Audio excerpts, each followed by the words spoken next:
crushed, broken, and separated for a time to learn, to heal, and to grow. And after everything, here we are.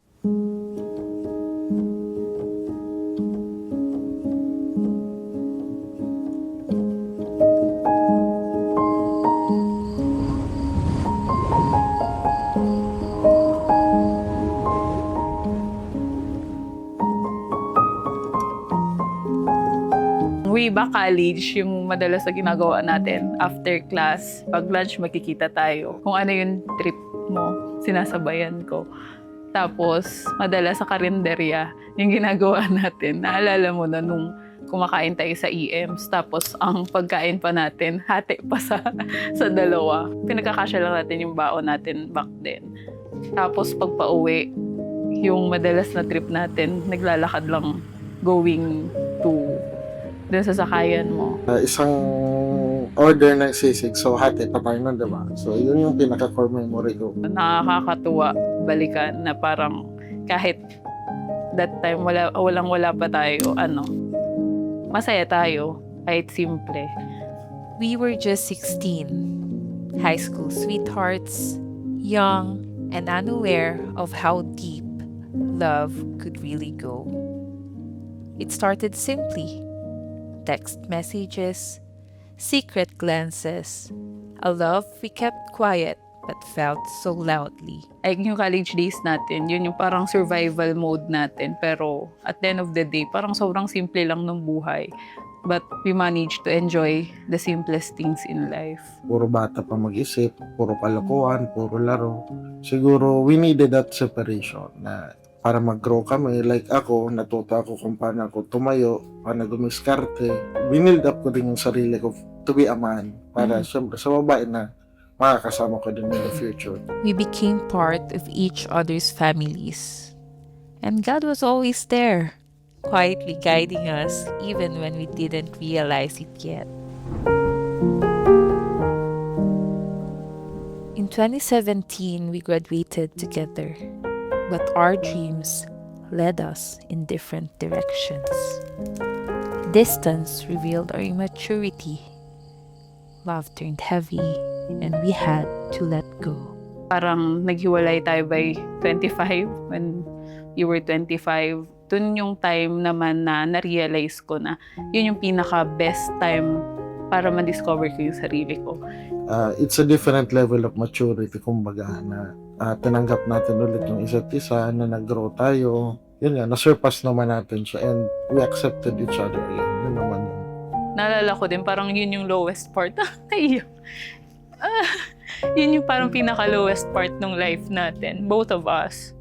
But yet, yung pa yung time na nagkahiwalay tayo. Yun na, doon na pumasok din yung, yung grace ni Lord. Na parang, hindi man tayo magkasama that time, at least nahanap natin yung sarili natin.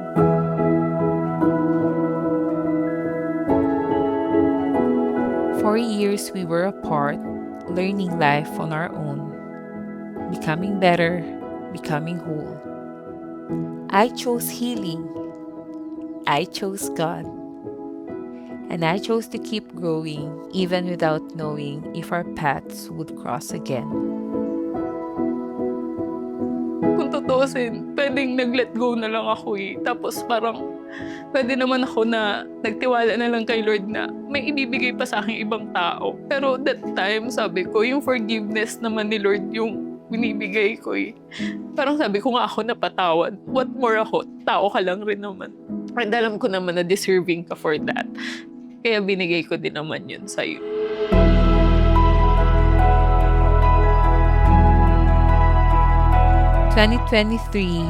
One meeting, one conversation, forgiveness, purpose, peace.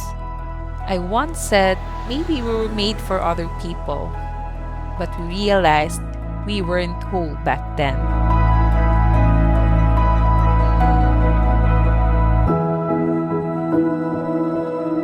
On that drive, we finally understood.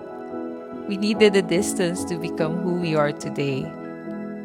And no matter where life took us, we would still choose each other.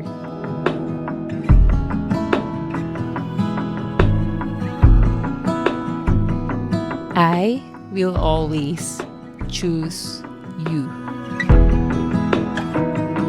So, after nung makapag-usap tayo, medyo gumaan na din yung pakiramdam ko and siguro sabi ko, baka meron pang chance, di ba?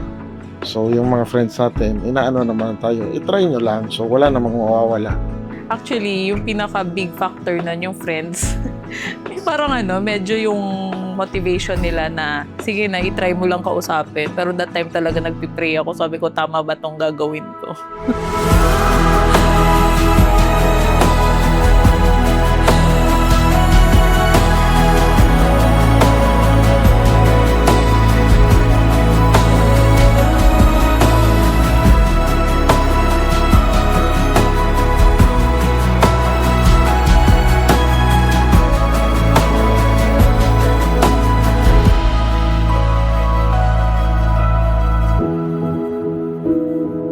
Sabi ko, kapag liligawan ulit kita, all or nothing. So, parang go lang. Kung magkakabalikan tayo, di go. Kung hindi, di hindi. So, itry lang. Itry lang kumbaga. Masaya ako na kahit nahihirapan tayo or kahit ang daming talagang struggle na dumating sa life ko. Ngayon, hindi ko na kailangang matakot as a panganay, as a breadwinner na wala akong sasandalan. Nung naging tayo ulit, nagkaroon ako ng safe space na mag-fail. Or safe space na maging ako lang, na kung pagod ako, I can be vulnerable, I can be myself. Na parang kahit nandun lang tayo sa kotse, mag-iiyakan lang tayo. Or gusto ko lang humigaw, gusto ko lang ilabas yung nafe-feel ko. Yung lahat ng mga burdens ko in life. But at the end of the day, ikaw yung parang strong pillar ko talaga.